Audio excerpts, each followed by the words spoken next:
Dr. Xiangguo Qiu has been recognized by the Governor General's Innovation Awards. He and the team at the National Microbiology Lab have been praised for developing an Ebola vaccine. Oh, well, that's nice. Her and her team created an Ebola vaccine. But just over a week ago, Qiu, her husband, and her students from China were evicted from Canada's only Level 4 lab, their security access revoked. Wow, her husband, and students from China were all fired and their access revoked. Who don't want to be identified for fears they'll be punished. They say this is coming just months after IT specialists entered Qiu's office after hours and replaced her computer, and her superiors stopped authorizing work trips to China. Sounds eerily similar to the United States, where those Chinese officials were caught smuggling biomaterials back to China. Manitoba RCMP confirmed it was called in by the Public Health Agency of Canada on May 24th.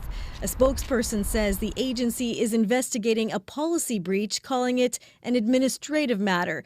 An administrative matter? This is like national threat to like all of the country. He can assure Canadians that there is no risk to the public and that the work of the NML continues in support of the health and safety of all Canadians. Well, just because they said I don't have to worry and I'll be safe, I'll take their word for it.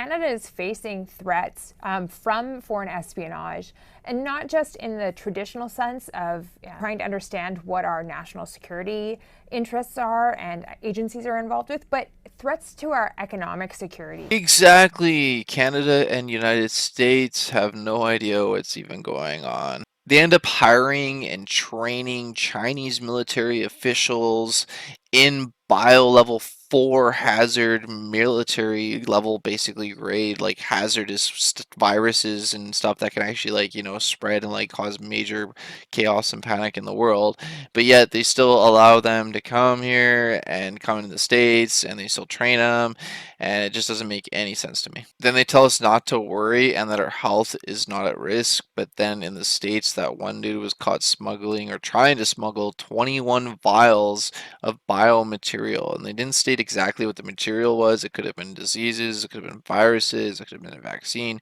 who knows, but that's just the one time that they were caught.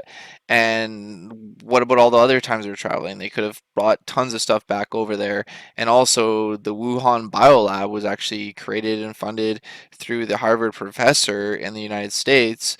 So if he was behind that and everything else, and China wasn't even allowed to create that lab, you figure, the United States or the United Nations or somebody would, shut it down or not allow it, because obviously they can't control the security levels needed to contain these viruses, because this isn't the first time that viruses have leaked out of the biolab in China, as well as people in China taking animals that have been tested on and injected with viruses and then selling them to the black market illegally instead of burning them or getting rid of them, and people end up taking them and end up selling them or not cooking them or eating them or whatever, and then they get infected. And that's probably more or less what happened, or what probably did happen, and it has happened in the past, and people have been caught.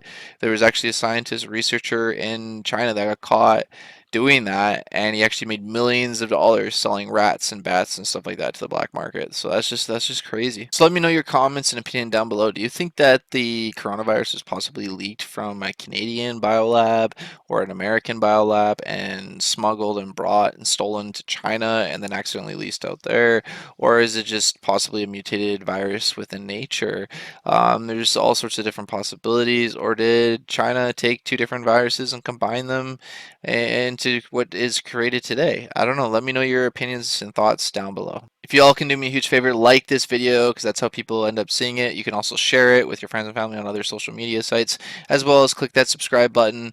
It helps me out a lot and I really appreciate it. I hope you all learned something and I educated you on this matter, as well as the government officials in Canada and the States, because I don't think if I wanted to go to China, they're going to let me go to near any of their military assets, any of their top secret stuff, any of their biolabs, any of that stuff, and I highly doubt they're going to train me or educate me or do any of that. If anything, if I knew how to create a crazy bioweapon or any of that stuff, they would be contacting me to pay me to teach them, and that's what happened with that Harvard professor. So that's pretty interesting. Thanks for watching, everyone. Stay safe. God bless.